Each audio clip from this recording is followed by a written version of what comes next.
The skull of the creature was intriguing. It was once a human skull. Of that he had no doubt. Certain characteristic elements were present, and yet the mutations he could observe were beyond anything he witnessed in all his years of service to the throne. Heavy footsteps shook the ground as an Astartes walked up to him. Inquisitor.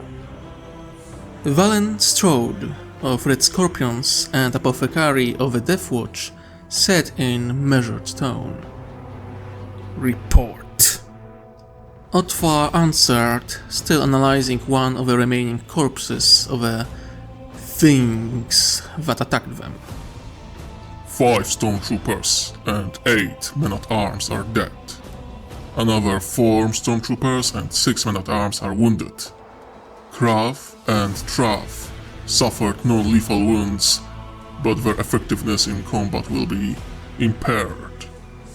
2 of Lady Inquisitor Herat in combat specialists, Drakan and Helix, are badly wounded, but stable. 3 of the rogue trader's personal guards are wounded, as is the Seneschal. As for the Death Watch, Brother Thalius Varric of the Kill Team Aegis lost an eye. Brother Arad Varian from Kill Team Nemesis is wounded, and his armor integrity is compromised. The apothecary said nothing for a moment before continuing. Brother Librarian Tariel Daranth of the Kill Team Griffin is exhausted. He drank too much power from a place such as this. He needs to recover. Otvar furrowed his brow, but said nothing. Those were not insignificant losses. He was too focused on stopping the horde to notice how many men were lost to the madness. They exited the ruined spaceport with 48 stormtroopers and men-at-arms.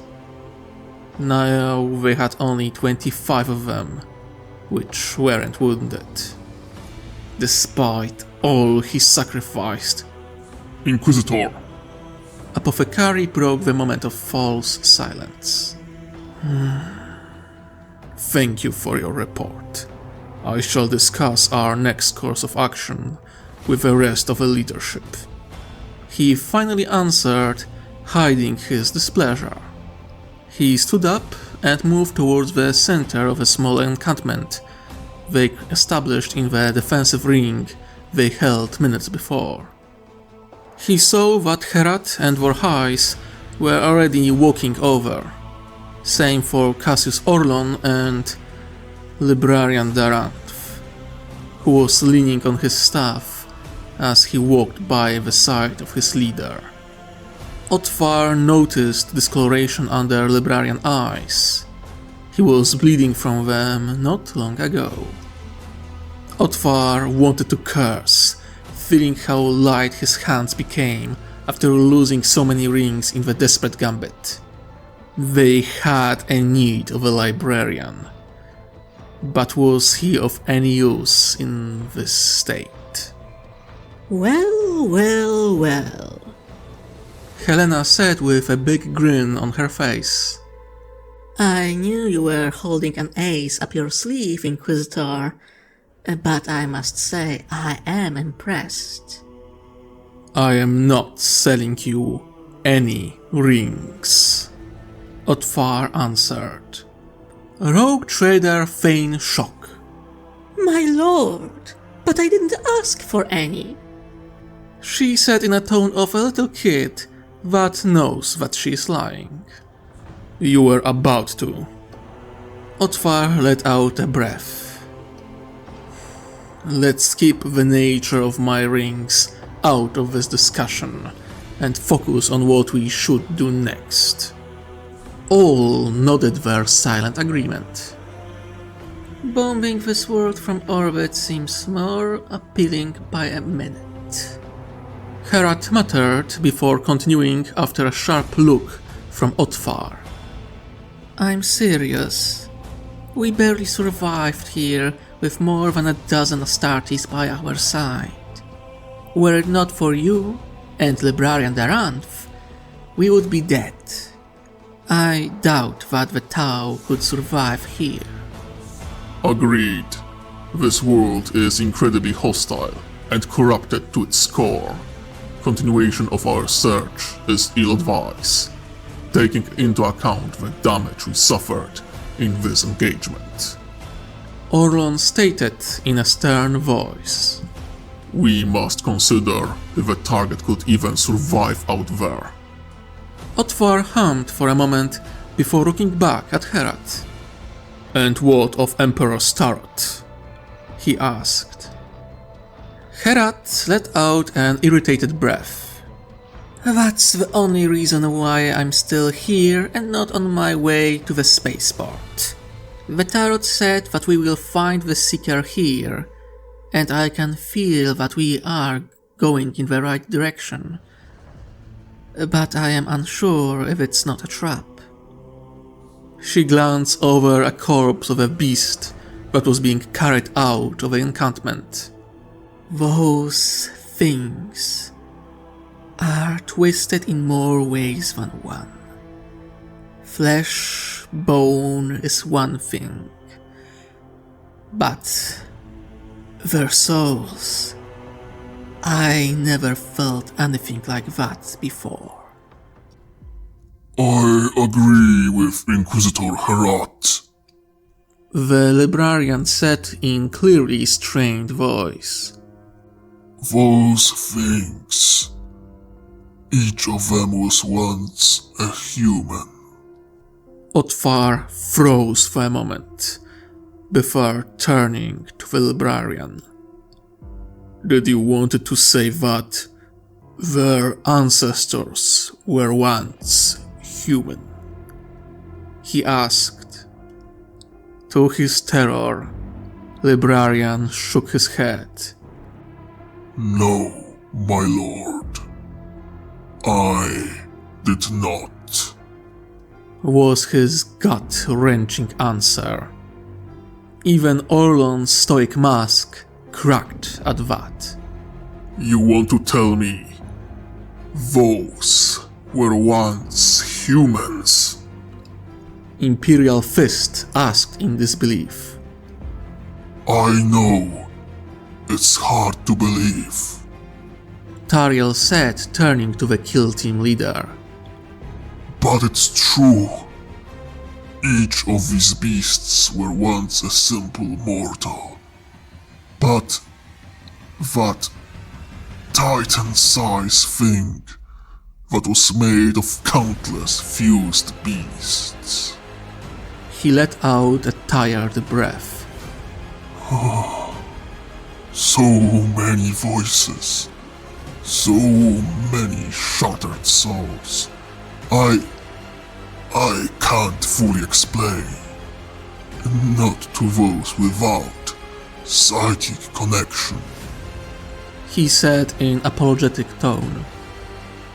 But it was as if the souls of each of them was shattered both ages ago and recently, and then fused back together into a mosaic of horror and madness, one reflected in the bodies they now occupy. He shook his head. I never saw anything like it. Herat rubbed her chin. I concur. Those things are beyond my experience. But they are similar to one thing I faced a long time ago. All eyes turned to her. A demon host. Otvar stiffened. You want to tell me that each of those things was a demon host? No, that wasn't what I said. Herat raised her hands to stop him. The demon host is created by trapping a dissonance of a warp inside a host's body. Here, it's as if someone took the souls of hundreds, thousands, maybe millions of people, shattered them like glass, and then forced twisted mosaics back to still living bodies that reacted to that by foregoing drastic mutation. She explained. Now that was something that made Otfar's blood run cold. A demonless demon host. Rogue Trader muttered with clear concern in her voice. So, that big monster, one made of fused bodies of smaller beasts. She was silent for a time as she pondered. Was it just another form of this madness, or were the beasts fusing willingly, trying to glue their shattered souls back together? And failing in terrible fashion. Oron added, his voice tense. Otfar looked at Herat, but she just shrugged. I have no idea, but I wouldn't be surprised if it was true. She answered. The librarian looked around them with a shade of fear in his eyes. What happened to this world is beyond comprehension, even to an angel of death. In all my decades of service, I heard not of such thing, and here I witness it more times than I care to count. The anomalies we saw, the twisting of the very fabric of space and time, it's still here. The warp never released this world out of its grip, and yet not one of the four claimed it, nor all of them. He looked to Herat. You feel it too, don't you? This world was claimed by something else. Otfar turned to Herat, who nodded her head. The four gods of chaos are the major warp deities, but they aren't only that reside in the warp. I am now convinced that a minor warp deity claimed this world. And you didn't tell us before because? Vorhais asked with narrowed eyes. I never heard of such thing, nor witnessed it myself. Herat answered with a slight tremble in her voice. I knew of things in the warp that don't serve either of the four gods, but I never heard of them claiming a world, far less keeping a hold of it after it was released by the warp storm. But I am also not of Ordo Malleus, so my knowledge in this regard is limited. Otfar was silent for a long moment before coming to a decision. We must find the Seeker, he said in determined tone. And we need to do it fast. He looked towards the wounded. And we can't do it with them slowing us down. All wounded are to return to the spaceport, alongside Brother Falius Veris, Brother Arad Verion, and you, librarian, he said looking at Taril Daranth. You won't be of much help in the state you are in. Librarian simply nodded his head, not arguing. Vorhais, however, had something to say. Why would I send my men-at-arms away? She asked. Because it's clear there are things here they shouldn't know about. They already might have heard too much. Out of your entire retinue, only Cassian Hale and Lyri's sable are to remain. This is not a request. Otvar said sternly. Neither is my command for your ship to obliterate the fortress in the heart of the city. Otvar? Herat started, but the older Inquisitor has lost his patience, and his more radical side was coming out. You said it yourself, Herat. Seeker waits for us in the cathedral. We will either find them there, or we won't find them at all. We can't move through the city without air support, and we can't do that as long as that damnable fortress stands. Otvar was officially done being careful. If he needed to go scorch earth to secure his target, he would. I have one last ring to spare. If we encounter another horde or another of those great beasts, we will die, he stated with burning fury in his eyes. And we can't back off now. My lord? Vorhais looked at him with concern in her eyes. She never saw this side of him before. It was almost cute. The empathy. Something he rarely received. He was seen as a radical for a reason. He was ready to do what needed to be done in order to accomplish his goals. He pulled out his rosette and held it out for all to see. By the authority of the Holy Ordos and the God Emperor of mankind, in accordance with decrees of Holy Inquisition and High Lords of Terra, I hereby order Helena Anastasia the 23rd of the Vorhais dynasty to commence immediate orbital bombardment of a fortification known as Castro in the heart of Aspis Prime on the world of Hoplitia. There was no place for arguing in his voice, his eyes blazing with faith that could burn worlds. Vorhais made a sign of Aquila and bowed her head, knowing not to play games at this time. Thy will be done, Inquisitor, she answered in a calm manner. Drelk, I need Volk's contact to Eclipse of Avarice, now. The old seneschal, who suffered minor wounds in the previous battle, came over and handed her a small Vox device. Some advanced example of this technology, Otvar noted. Vorhais to Eclipse of Avarice. Respond, she said in a commanding tone. Moments later, a male voice could be heard from the other side. Eclipse of Avarice listens.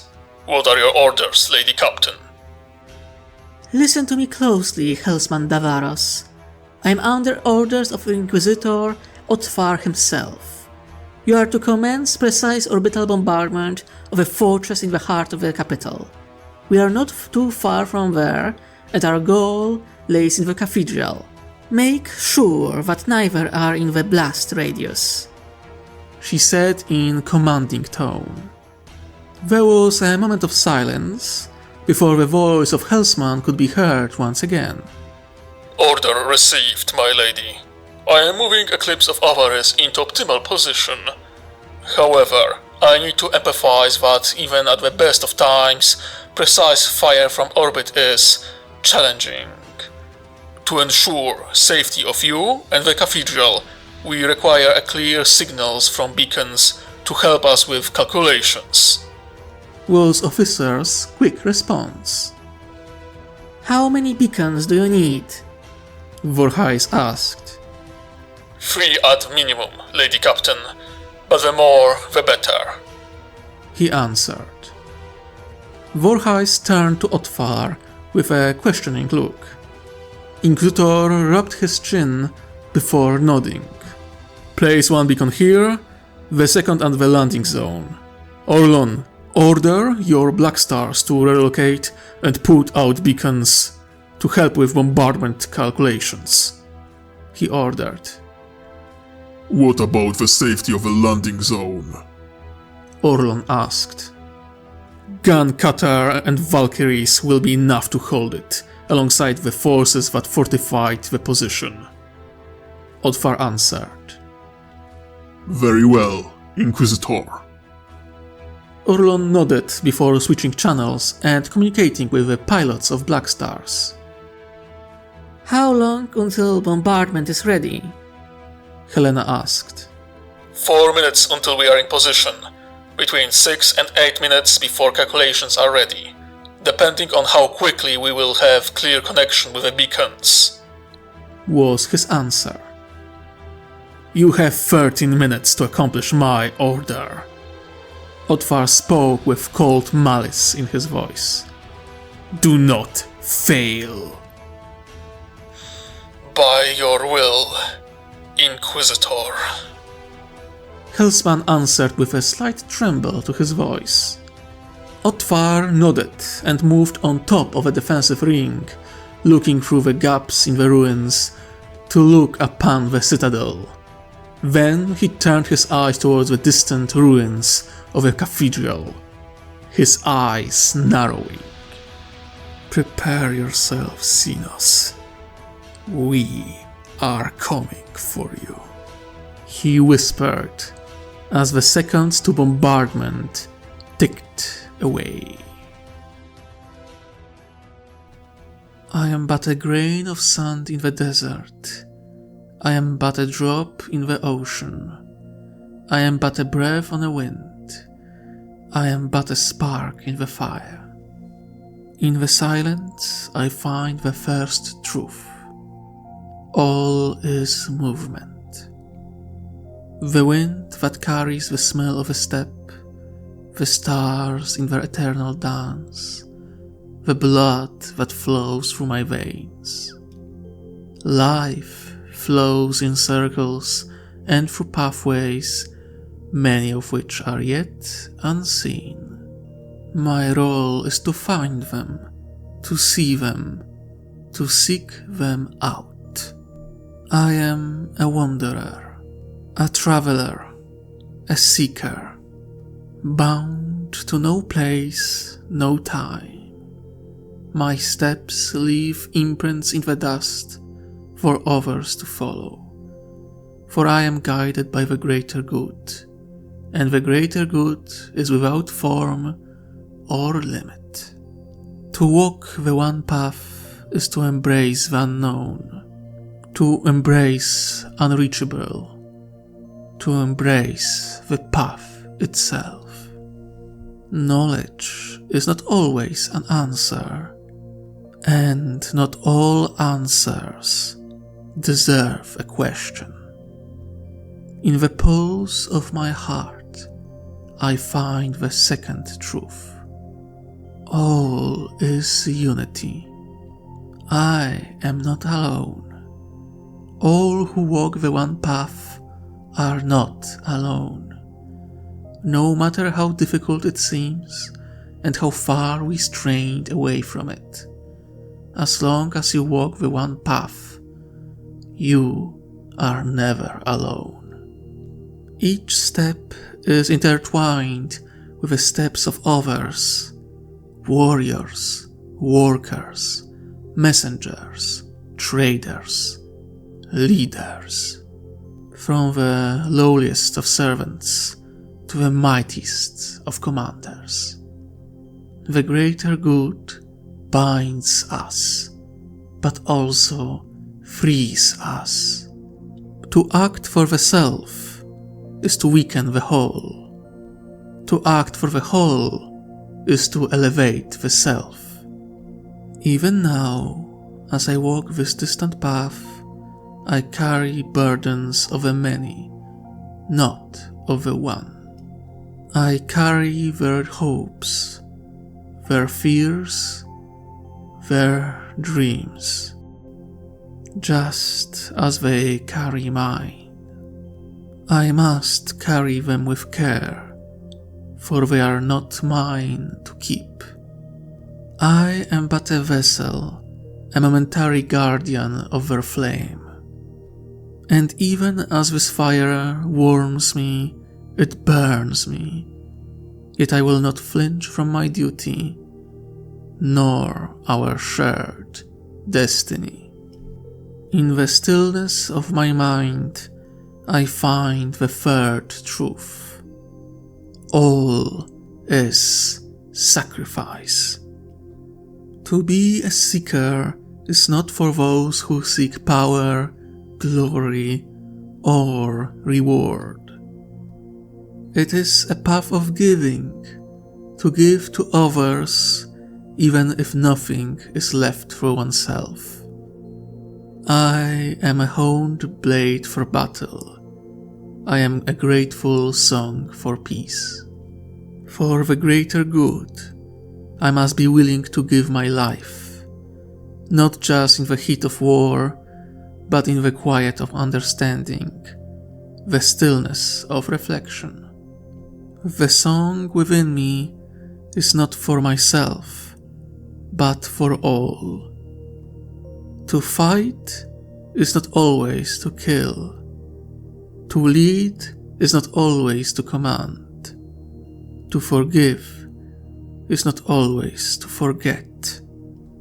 I must find the moments between moments, to find compassion that tempers strength, to find the wisdom that guides the hand holding the blade.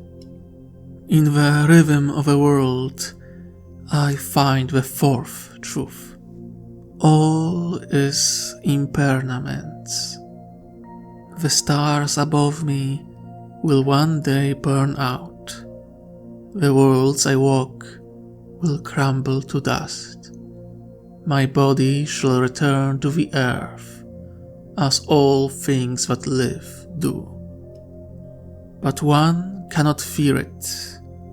One must understand it, embrace it.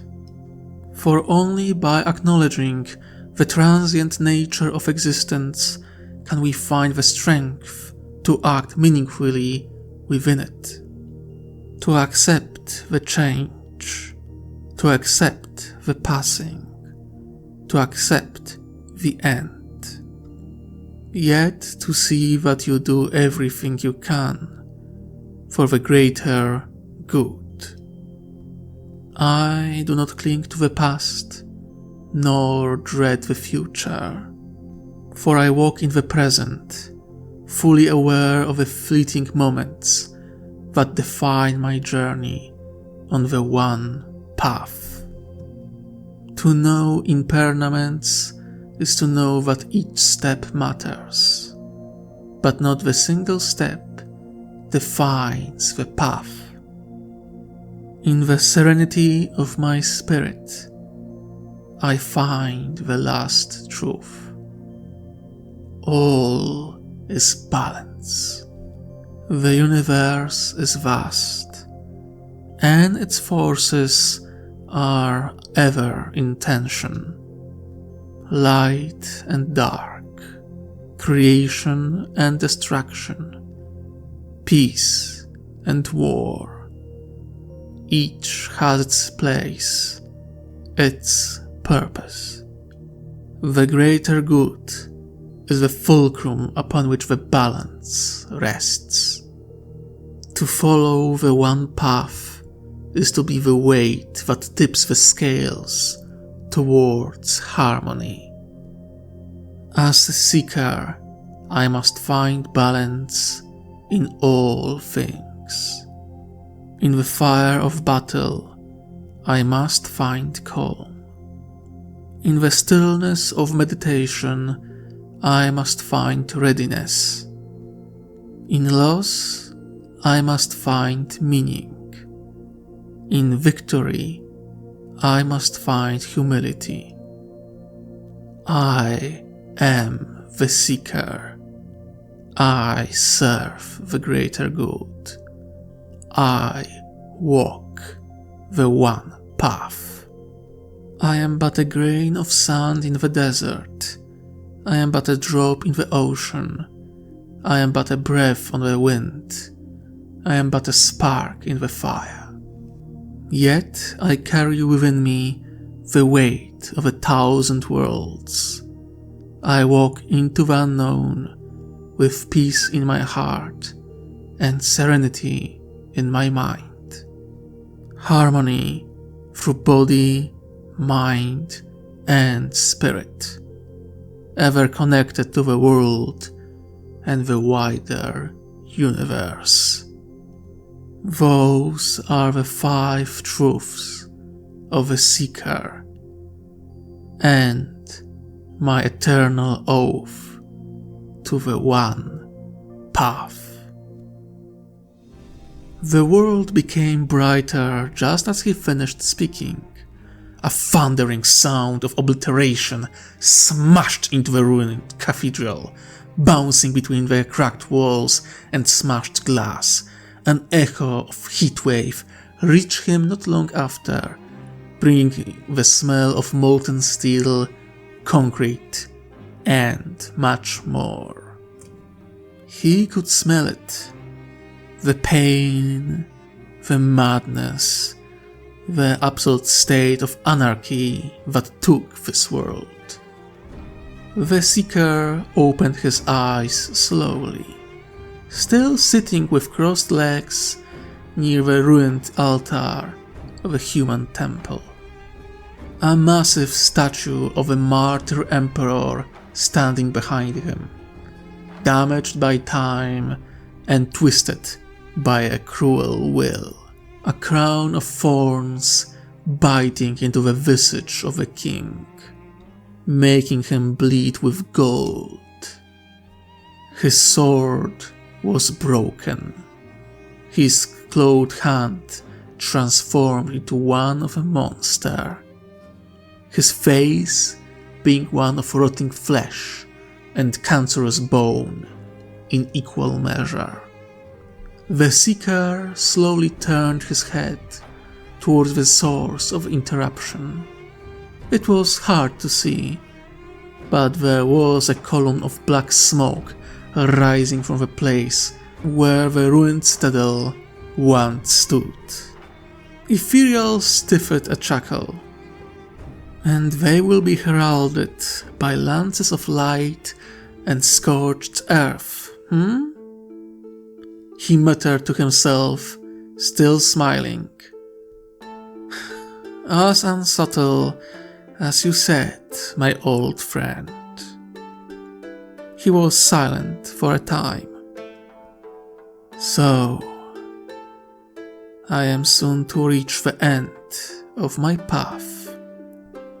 There was no sorrow or regret in his voice. Quite the opposite. He let out an amused breath and stood up, dusting his yellow robes. Well, I better brew some tea. They deserve a proper welcome, he said, grabbing his staff and walking towards his supplies. I do hope they will enjoy it. He walked without making a sound, each step perfectly measured so it would match the rhythm of the world.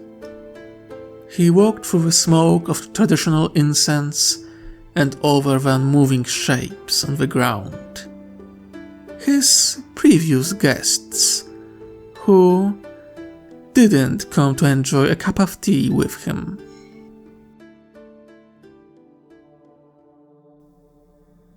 All that resembled life on this accursed world was scattering in all directions in fear and terror. Plants made of rust withered and died. Streams of unnaturally crystal clear water that were flowing uphill changed directions. Buildings cracked and moaned. Bones of the skeletons shattered as if made of glass. Otfar was lost for words. The aura of a pariah had far greater effect on this world than he expected. Leary Sable walked in the very heart of the formation, all but two Astartes keeping their distance.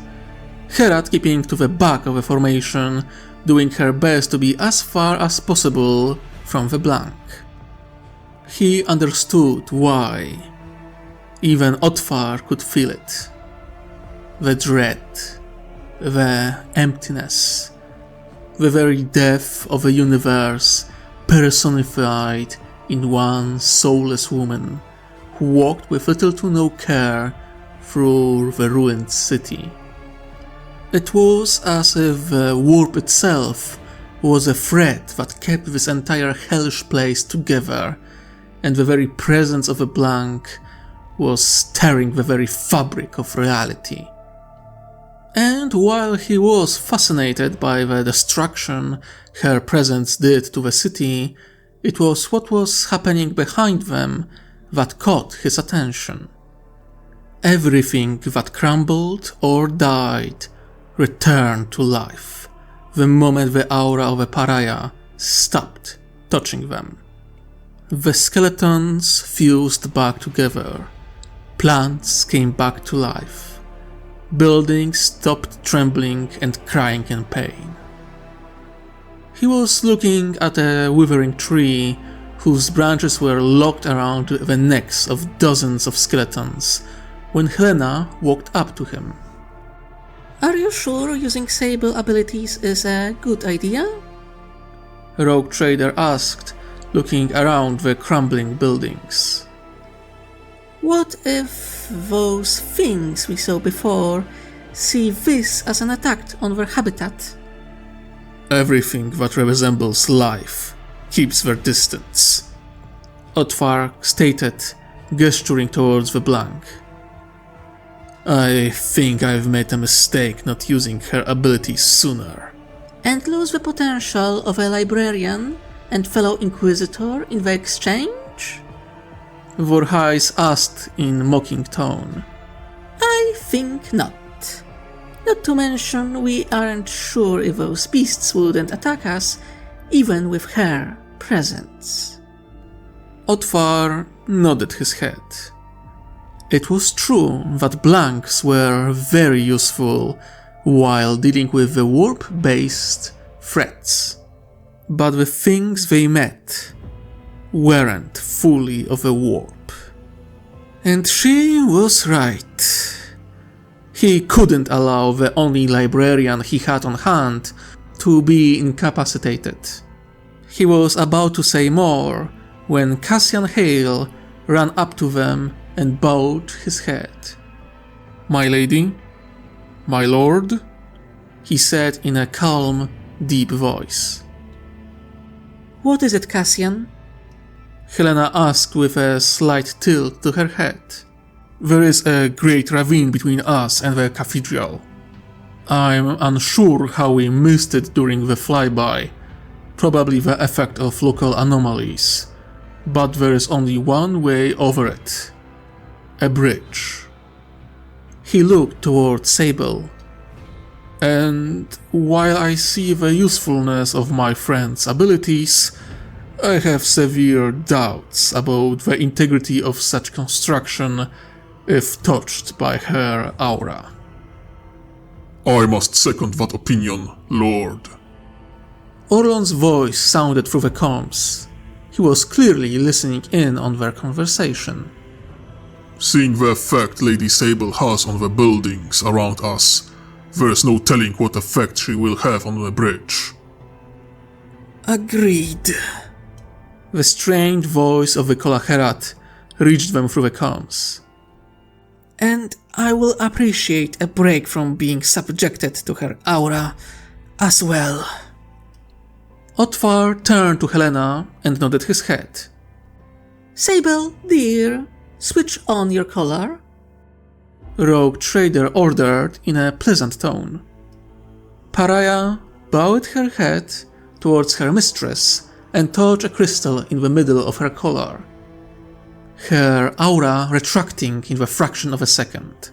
the effect she had on the surrounding world being cut just as quickly. Half a second later, a small rock that was just in front of them moved. A turtle-like head peeking out and looking at them with two cute eyes.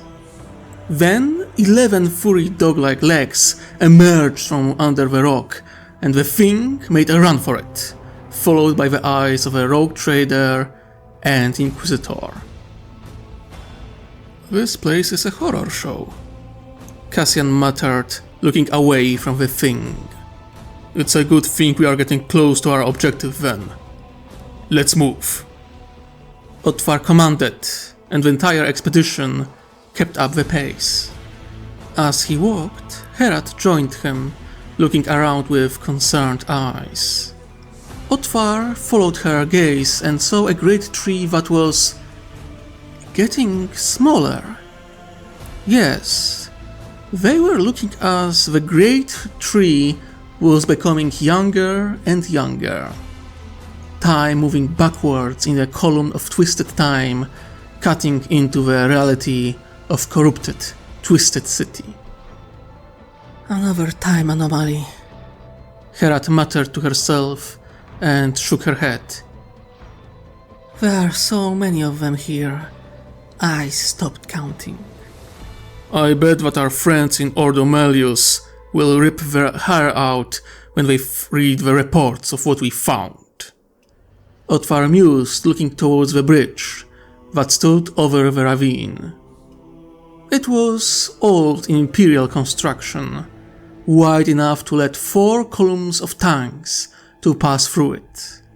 Seeing its position in the city, it was most likely utilized during the parades or great gatherings in the cathedral that stood on the other side. There was something, however, that made Otvar stop in his tracks and halt their advance. At first glance, the bridge was similar to everything else they saw in the city. It was overgrown with twisted statues and fused bows. But there was not even one vehicle on the bridge. They passed by hundreds, maybe even thousands of ruined vehicles as they walked through the ruins, but the bridge was, overall, clear of any obstructions. Then there was the ravine. It was around 250 meters wide and incredibly deep. He couldn't see the bottom, in fact. It was as if there was a hole leading to the depths of a world right under the bridge. Strong wind was pushing out rot-colored clouds of mist up from below in patterns that hid the visages of laughing, mocking faces. "Herat?" Otvar asked, turning to his fellow Inquisitor. I have no idea, Otvar. But I know this is our way to the cathedral. Look." She pointed left, to where the ravine turned and disappeared. If my instincts are correct, the temple district is surrounded by this ravine, cut off from the rest of the city. The only way to reach it is through the air. Or through this bridge. Helena finished with a shake of her head. This seems intentional. Orlon said in a calm tone as he gripped his power sword more tightly. The question is this a trap? Astra asked, gripping her own power blade and looking at her master. If it is, we will punch through it, Otvar decided. We can't lose more time. Everyone, form up, close formation. I want 5 men up front, scan for threats and be ready for anything. In moments, 12 Astartes, 10 stormtroopers, and remaining members of 2 Inquisitorial and 1 Rogue Trader retinues gathered up, forming a close tight formation. 5 stormtroopers walked up ahead, looking for threats and taking a role of a bait for any trap or ambush. At first, nothing happened. No enemy, being it beast or man, revealed itself. In fact, it was oddly quiet. A bizarre kind of stillness surrounded them. The bridge was almost half a kilometer long, the team keeping to the middle of the bridge, not wanting to be close to the edge. Suddenly, Otvar felt something. Something changed. The deepest part of him cried out a warning, but there was no way he could prevent what was about to happen. It was at this moment when 3 of the scions up front died. A blade appeared out of thin air and cut all 3 of them in 2. A massive figure materialized alongside the blade. A towering, male figure, clad in white and black armor. His blade made of gleaming crystalline black metal that reflected the crimson light of a red star, the white handle reflecting nothing at all. The warrior resembled an Astartes, but he wore no power armor. He was far larger than an average mortal, taller than a space marine, yet he didn't move like an angel of death. He was too smooth with his movements, as if the armor he wore wasn't just an extension of his flesh, but part of it. There was no sound of scraping metal, as if every part of the armor was perfectly measured and no part grinded upon the other, despite the fact it looked as if it should. The blade he held in one hand seemed too big for even an Astartes. It was thicker than a male arm and as long as a space marine was tall. On the either side of the blade were the teeth of a chainsword, yet no mechanism that could power it could be seen. It was as if a blade of a great size was fused with 2 chainswords into one terrifying weapon. The 2 stormtroopers left, raised their rifles and fired, only to disappear without notice alongside crimson lances of light that escaped their hellguns. One moment they were there, the next they were gone. All rifles raised in unison, but before even one person could fire, Herat raised her hand. Halt! Do not fire! She ordered. Not one shot was fired, as stillness once again invaded the world. Otvar looked between the gore-covered figure and Herat, who trembled slightly. Space-time anomaly, she muttered. If you attack him now, you will be transported to where he came from.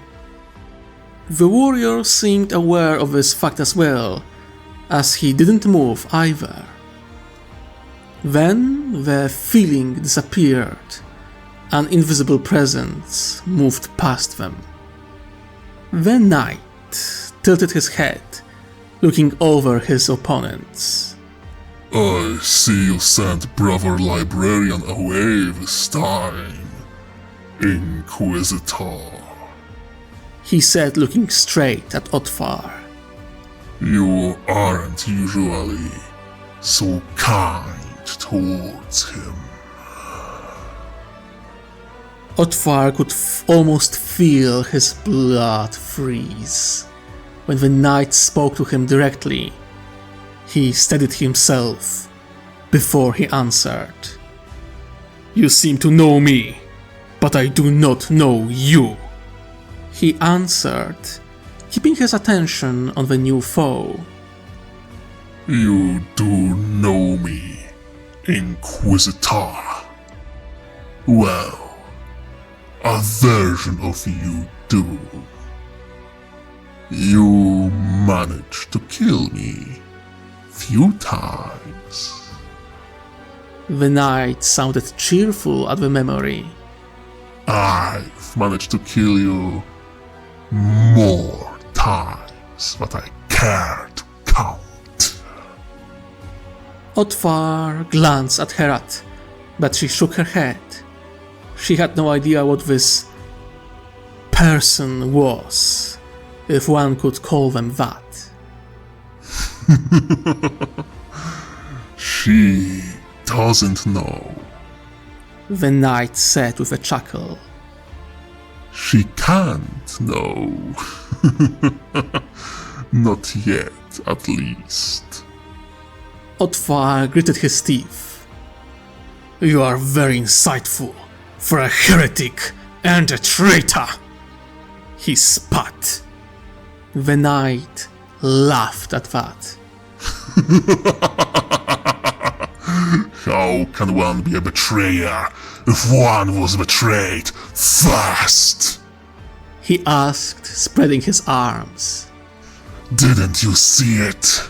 The great betrayal of the Emperor. How he abandoned us. How the Imperium left us here. He roared with rage, only to chuckle a moment later. Oh, I do not blame you. I am thankful. If not for the Imperium, he would never find us. He would never save me. He would never show me all that I could have been, if not for the rotting god. Otvar was growing angry. He would not be stopped nor slowed down. He stepped forward. Name yourself, heretic, so I have a name to write upon a report speaking of your demise.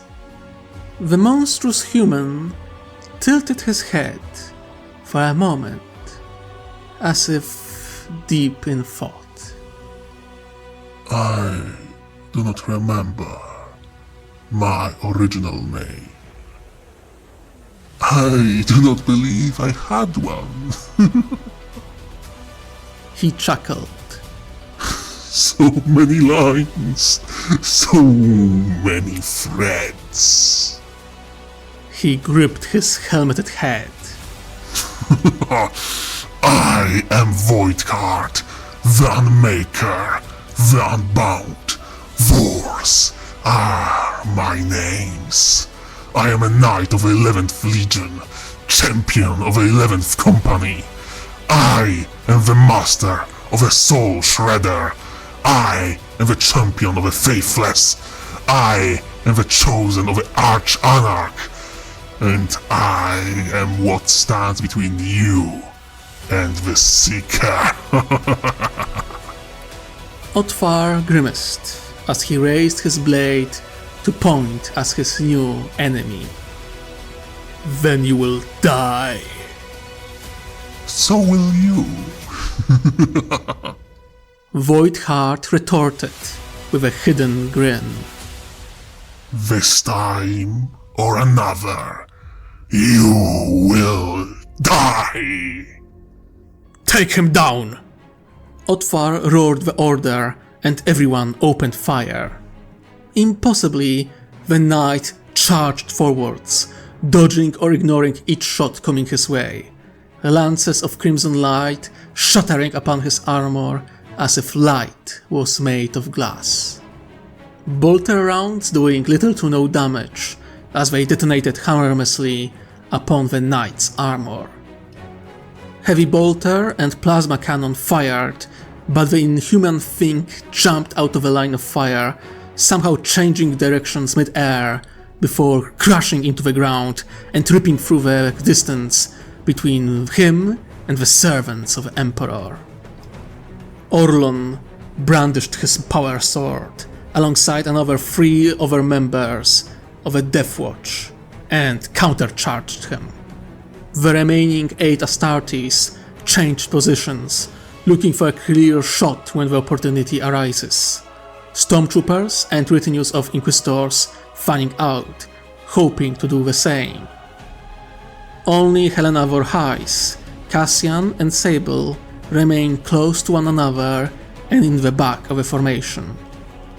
Otfar watched in disbelief as Voidheart took on no less than 4 Adeptus Astartes in melee combat and didn't slow down. Quite the opposite. He started to push them back, his blade with roaring teeth biting into Astartes' weapons and armor. Even the power sword of Orlon didn't do as much as dent the black sword, even when it has bitten chunks out of Imperial Fist's shield. Sorcery! Tyrion Van Drak of the Flesh Terrors shouted, deflecting the blow of a black blade, before being forced to jump back, dodging the wide swipe of enemy weapon. Or maybe your Emperor decided to not bless you this day. Voidheart laughed as he smashed the sword into the ground, somehow creating a shockwave that pushed all Astartes back and made some of the mortals fall to the ground. Or maybe I know your every move, for we fought this fight more times than there are stars in the night sky. Your mind is more fractured than ice on the river at the start of the spring. Brother Vale of the White Scars mocked, readying his power saber. I will kill you now, monster! You did kill me once. The knight laughed. And you never succeed again. We shall see. White Scar replied with a chuckle in his throat as he charged forward. He dodged the first, the second, and the third strike of a massive blade, his brothers doing their best to keep the attention of a corrupted knight away from him.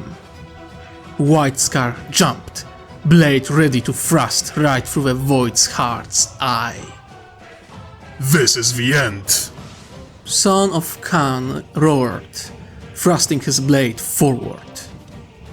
Impossibly, the Knight of Arch-Anarch grabbed the power saber in his offhand as if it was nothing. Energy field designed to cut through armor, completely impotent against his grip. I agree. Voidheart broke the saber and then stabbed Brother Vale in the eye with his own blade, killing him on the spot. Vale, no! Orlon roared in rage, seeing his squadmate limp body fall to the ground. Works every time. Voidheart laughed, dancing with his massive blade and forcing all Astartes back. He tries the same thing every time we meet, and every time he dies, as will you all. Guns fired as they finally had a clear shot, glass gunshots shattering once again as if light was made of glass. Bolters barely scratching the thing's armor, for Otfar already knew that whatever that thing was, it wasn't a mortal anymore. Ranged weapons ineffective. Change to melee weapons. Close in and engage. Orlon roared the command as he darted back in, firing his plasma pistol with shield-bearing arm, trying to distract the enemy. The remaining 11 Astartes jumped forward, stormtroopers holstering their guns and moving in with chainswords and knives. Otfar turned to his fellow Inquisitor. "Herat, we need a solution," he shouted. "What can you tell me?" He is anomaly. Space-time anomaly. Connected to this bridge. She shouted back. He knows us! He fought us before! Her eyes widened as she looked at the bridge. The bridge! The bridge is an anchor to this reality! Otvar looked back, only to see how all stormtroopers were already dead, and Brother Elysian Mordain of the Storm Giants was backing away from the fight, with his right arm missing. Voidheart laughed, his burning eyes looking at the two Inquisitors. You figured it out faster than usually. This is the bridge between yesterday and tomorrow, without true end on either side, with oblivion below and eternity above. He laughed as he kicked one of the Marines all the way to the edge of the bridge and parried 3 strikes at once. This bridge belongs to me. It saved me. It preserves me. It gives me strength. Brother Lysander Thorn of the Raptors chapter was cut in two from head to groin, just as Voidheart grabbed Black Shield's Shade by the throat by his offhand and smashed him into the ground. I am Archangel of Death. Voidheart tried to crush Shade under his boot, only to be pushed back by Shield Bash of Orlon. You are nothing. Imperial Fist shouted, delivering 4 fast strikes. 3 of each Voidheart managed to block, dodging the 4th by stepping back. Just a madman on a bridge. Fool! I was here when he raised the bridge from the oblivion. A mighty kick sent the Astartes to the other side of the bridge. Leader of the Deathwatch teams getting caught by Tech Marine and Tech Priest before he fell. I was here when the storm closed around this world. With a devastating strike, he decapitated the leader of the kill team Nemesis, Artorius Kane of the Ultramarines. You are 6 millennia too young to challenge me. Otvar's eyes widened in disbelief. This man, this wasn't a space marine. He was one of Hoplitia legionaries, member of one of those lost regiments from old myths. He lived for 6,000 years, sustained by this cruel anomaly that kept him alive and allowed him to grow in power beyond anything that a mortal man could accomplish. In that moment, he knew he had to make a risky choice, one that could end in death. The last remaining ring on his hand feeling heavy as he ran up to Helena Vorhais and her 2 guardians. "Sable, deactivate your collar," he ordered. Helena looked at him in shock. But the bridge, it... "Do it!" Otvar roared, desperate for a solution. No! Voidheart roared, forcing Astartes away with a massive swipe and punching brother Darren Volarn of the Storm Wardens hard enough that his power axe shattered alongside his breastplate. I won't let you! Impossibly, the monster moved faster than any Astartes could react, raising his black, roaring blade up in the air, ready to cut all 4 of them in one mighty strike. And as the blade started to fall, multiple things happened at once. Otfar activated his ring, but rather than a devastating blast, a mighty energy shield appeared before him. The strike, powerful enough to cut through a bane blade, bouncing off and making the inhuman thing lose balance. A quiet click ripped through the fabric of reality alongside the spreading aura of a pariah. Everything moaned and cried out. The bridge began to shake and break apart. Cassian Hale and Helena Voorhees were both ready to block the incoming strike, but now, seeing their enemy without balance, they pushed forward, just as the energy shield defending Otfar disappeared. Cassian's blade pierced Void's hard chest, blade aimed between the plates, aimed at the monster's heart. Helena's saber slipped under his helmet and into his throat. Each blade reached all the way to the hilt, before both of them, in an act of masterstroke, twisted their blades and pulled them out in smooth, dance-like motion. Voidheart dropped the soul shredder to the ground, and then he himself fell to his knees. And then he started to laugh.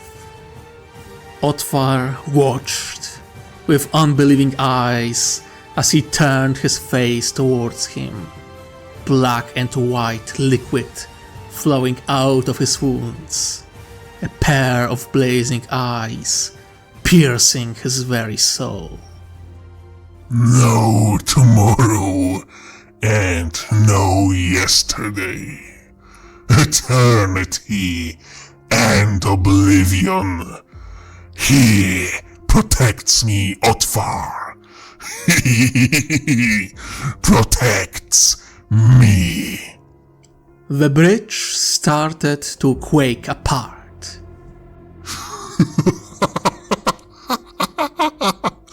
And your Emperor does not protect you. Run! Otfar screamed, seeing how the bridge started to fall apart. Everyone started to run. Well, everyone but Herat. She was on the ground, coughing and crying in blood. The effects of Sable aura being devastating for her psyche. Cassian Hale grabbed her and using his enchant muscles pushed forward as fast as he could. Otfar noticed how other Astartes took his example, grabbing remaining mortals and running as if they had wings. Even Tech Priest in his employ carried through of Herat's servants, using his enhanced strength and speed to keep up with the Astartes. He and Helena were grabbed by Orlon. He ignored the ridiculous notion of being carried like an unruly child, his heart racing as he saw what was happening behind them. The bridge was collapsing. The roadway that was supposed to hold the weight of Imperial Guard parade was crumbling as if it was made of soggy bread. Voidheart was still laughing, even as everything was collapsing around him. No tomorrow and no yesterday. Eternity and oblivion. 6,000 years. His next words transformed into inhuman sound of absolute hatred as he fell into the dark oblivion below. Or at least he was falling for a few seconds before he started falling upwards. A wide, screaming rift in reality appeared directly above the bridge. Everything that was falling down started falling upwards, and all of them felt malicious presence trying to pull them up into its deadly embrace. Otvar saw how boots of Imperial Fist were gripping onto the crumbling surface, desperate to deny the thing in the rift. Otvar could feel its presence. So powerful, it pushed through the aura of a blank and reached towards them. He could hear it. A malicious, mad laughter. Not of a void heart, but his patron. Then they were on the other side of a ravine, and the pool disappeared the moment they passed through some kind of invisible barrier. A moment later, the crumbled pieces of the bridge disappeared in a wide rift that closed silently. A deafening silence took over the world. Orlon fell to one knee and released them both. "Sergeant?" Otvar asked with concern in his voice. The bastard collapsed. One of my lungs. Imperial Fist wheezed. "Apothecary!" Otvar called only to see Astartes already tending to one of his brothers. Busy. Sergeant can wait. More demanding patients. Brother Valen Stroud of the Red Scorpions answered.